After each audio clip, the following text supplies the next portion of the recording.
Muy buenos días. El día de hoy le vengo a platicar un poco sobre los principios y valores constitucionales en el contexto del Estado Social de Derecho en Colombia. En el año 1991, el Estado colombiano adoptó una nueva constitución, pero para llegar a ello fue necesario el estudio de los derechos, principios y valores constitucionales, porque con ello el marco social de derecho llega a ser el Estado liberal de derecho, teniendo en cuenta que la Corte Constitucional considera los principios y valores constitucionales no solo como un derecho, sino como pilares obligatorios de la Constitución. Empecemos primero por saber el origen del Estado Social de Derecho.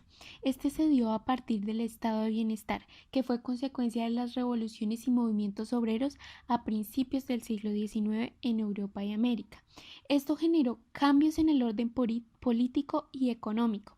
Estos hechos sirvieron para transformar el Estado liberal en una nueva tendencia para la protección de los derechos sociales.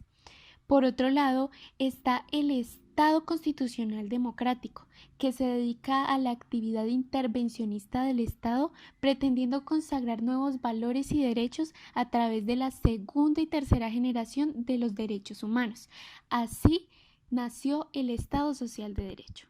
Tiene un significado externo e interno, porque aparece consagrado en el artículo 1 de la Constitución, e interno porque han elaborado un conjunto de decisiones coherentes y razonables para el significado de este principio. Los principios son normas que contienen mandatos obligatorios y exigibles, aplicables a un sinnúmero de casos sin restricciones, y sus conflictos son resueltos por ponderación. Por otro lado, tenemos los valores constitucionales, que representan el sentido y finalidad de las normas de ordenamiento jurídico, las cuales cumplen con la ética social básica, que sirven de criterio para la valoración de diferentes hechos y conductas.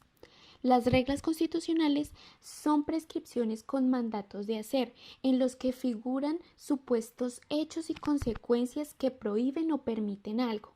Con esto podemos concluir que hay una gran relación entre valor, principio y regla, ya que los valores tienden a centrarse en los principios, incorporan las reglas. Pero tengamos en cuenta que los principios, por un lado, suelen ser más generales y pueden ser cumplidos en diferentes grados.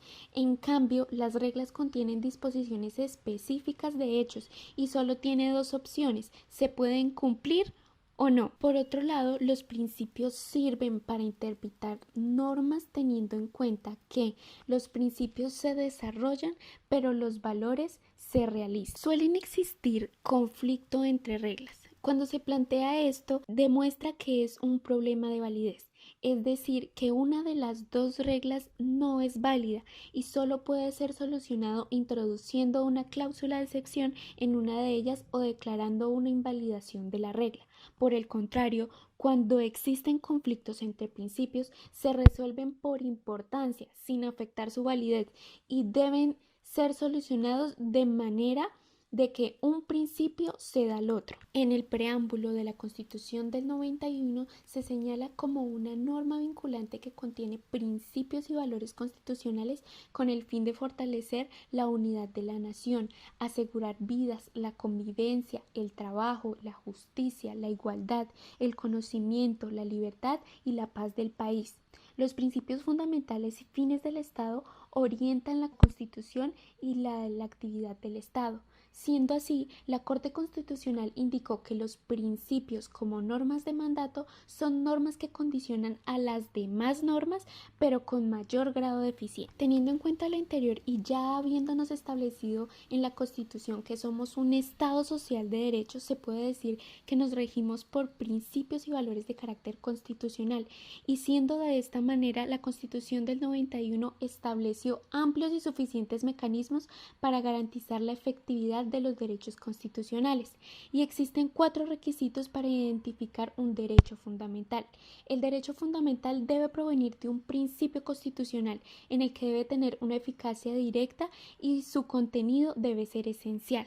Para la Corte Constitucional, los derechos económicos, sociales y culturales ocupan una posición intermedia entre el Estado social de derecho y los principios constitucionales, teniendo en cuenta que no corresponde a situaciones de carácter individual, sino colectivo. Teniendo en cuenta todo lo dicho anteriormente, podemos concluir que lo que busca el Estado social de derecho es brindarle a cada ciudadano sus derechos fundamentales y que se apropie de ellos y los haga cumplir.